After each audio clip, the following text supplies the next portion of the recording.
Welcome to the online training for student government's annual allocations.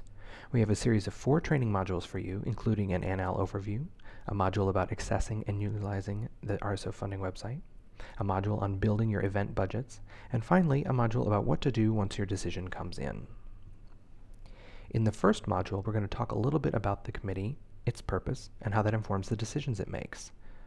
So what can be funded by Annual? There are actually 2 funding opportunities rolled into the annual allocations process, and we want to make sure that you understand what those are.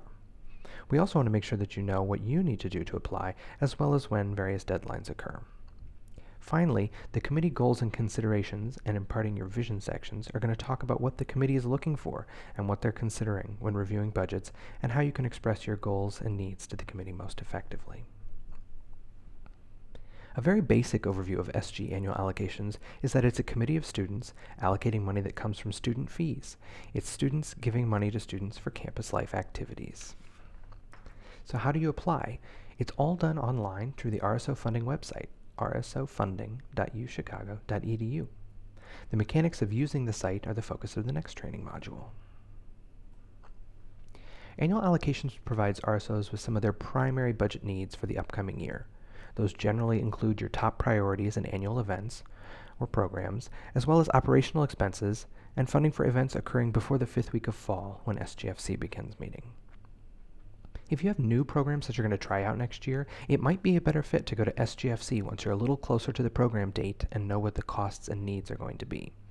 It's hard at this stage to plan for a new program, but for your big traditions, top priorities, and annual programs, it's usually pretty easy to look back at your history and come up with a plan for next year at this point. I want to highlight that Annual is not meant to be the sole source of funding for RSOs. This is one of many methods by which groups fund their organizations. The committee receives a lot more requests than they have the ability to fund. The committee will see requests in excess of $1 million. Most of these are for great ideas and programs, but the committee is only able to fund on the order of 40%, and so we'll focus on the top priorities from each group.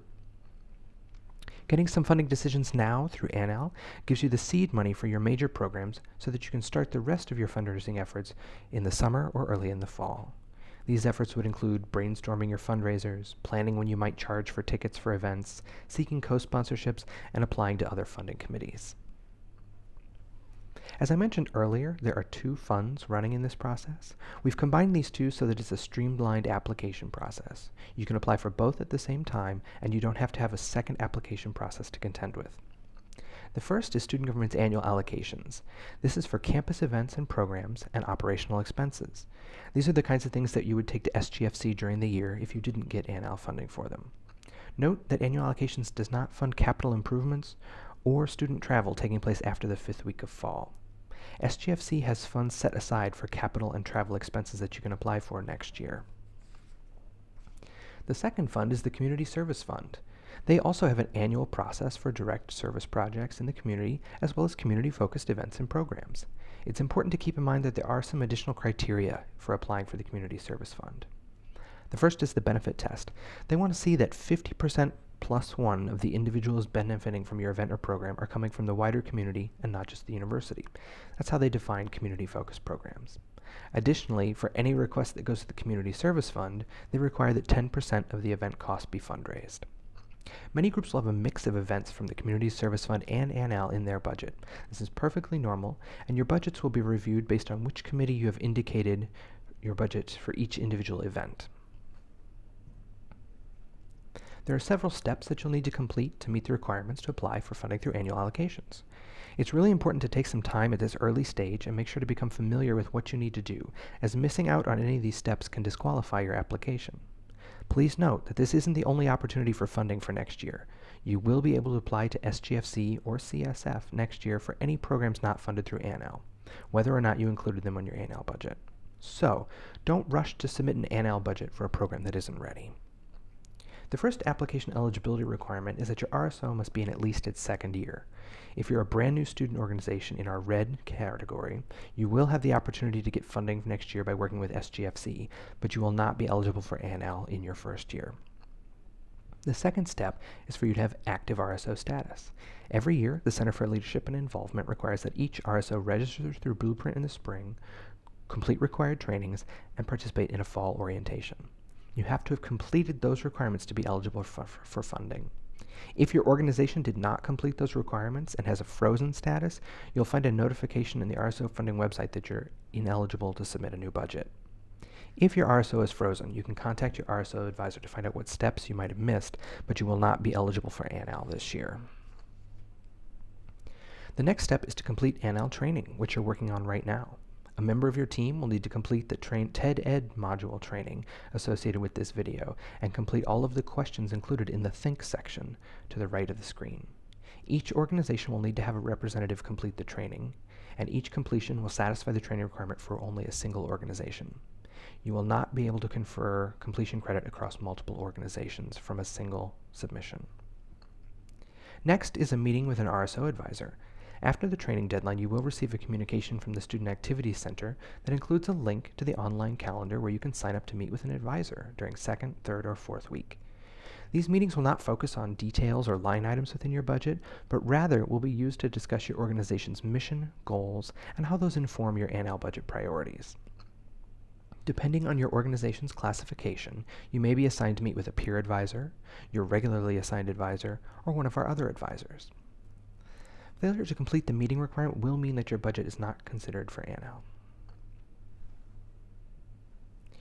Number 5 is an optional step of attending a budget workshop. This is a great opportunity during fourth week to meet with members of the committee that will be reviewing your budget. It's a chance to get their ideas, feedback, and share your thoughts with them. It's an all-around good opportunity, but it is optional. Step 6 is submitting your budget online. All budgets have to be submitted through the RSO funding website. Budgets are due on Sunday of 5th week. Now keep in mind, that's the very first day of 5th week, not the end of the weekend after 5th week. And finally, you'll need to print a hard copy of your budget and drop it off in the Student Activities Center on Monday following the online submission deadline.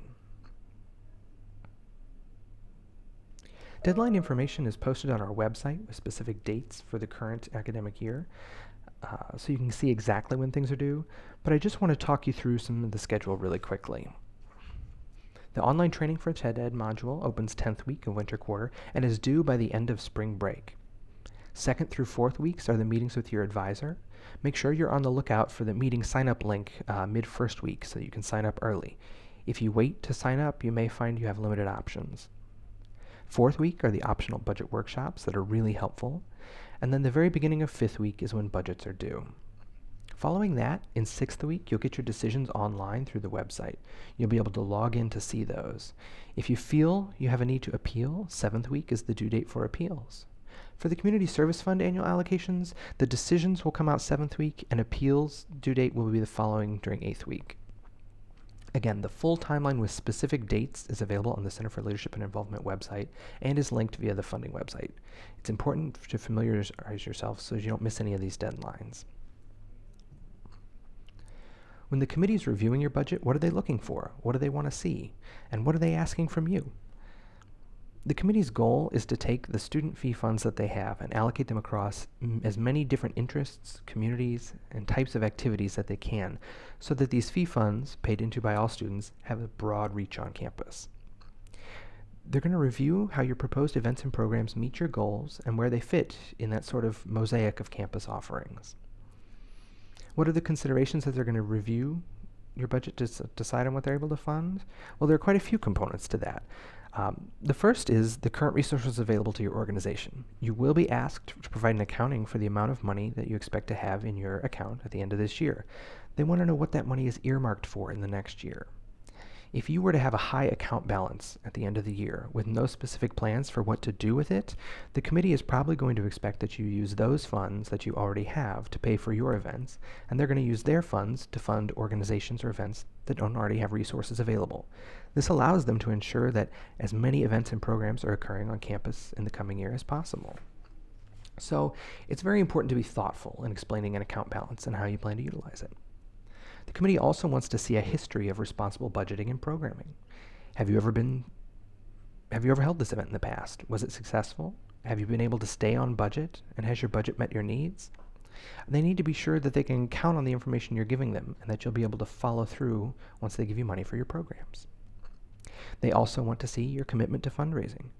ANL is not intended to be the sole source of funding for any group, so if you've got a larger event or a larger budget overall, they want to see that you're committing to fundraising for that.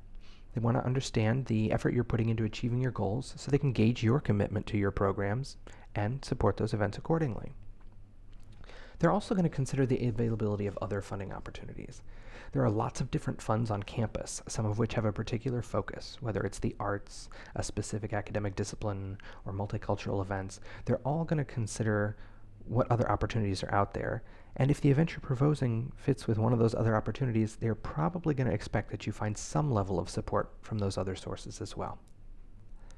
Next, they need to understand what it is you're asking for. So the clarity of your program purpose and a thorough description of your event really is vital. If you provide a vague description that doesn't help them understand what you're trying to do and how it advances your mission or goals, it will be difficult for the committee to justify supporting the budget. Additionally, the detail of your budget allows them to understand how you intend to utilize the funds. They need to be able to see itemized costs. The committee is actually prohibited from funding miscellaneous or nebulous line items. Finally, there are two sources of information that will be really helpful for you in understanding what the committee can fund. Those are the SGFC guidelines and cost guide. The guidelines give you great information about the kinds of things that the committee can fund, the kinds of things that they don't generally fund, and things they are actually prohibited from funding. The guidelines help you make sure you're on the right track.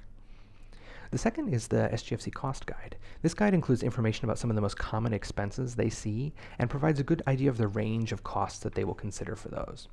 The cost guide also helps keep the committee consistent between groups and budgets. We've already talked a little bit about the descriptions and specificity you're going to put into your budget request, but there are a lot of other ways that you're able to communicate your vision and goals to the committee. There's an opportunity to upload supporting documents. You don't have to use this exhaustively, but when you have additional information to share, you can do so by adding an additional document. Participation in one of the budget workshops is a great chance to sit down with some members of the committee and actually talk through your budget. They can then bring that information back to the committee at large during deliberations. Finally, for our groups in the purple RSO category, you will have an opportunity to present to the committee and talk with them about your budgets. That completes our overview section of the annual allocation process. Upcoming are modules on topics including accessing and using the RSO funding website, building and uploading budgets, and what to do after the funding decision comes in.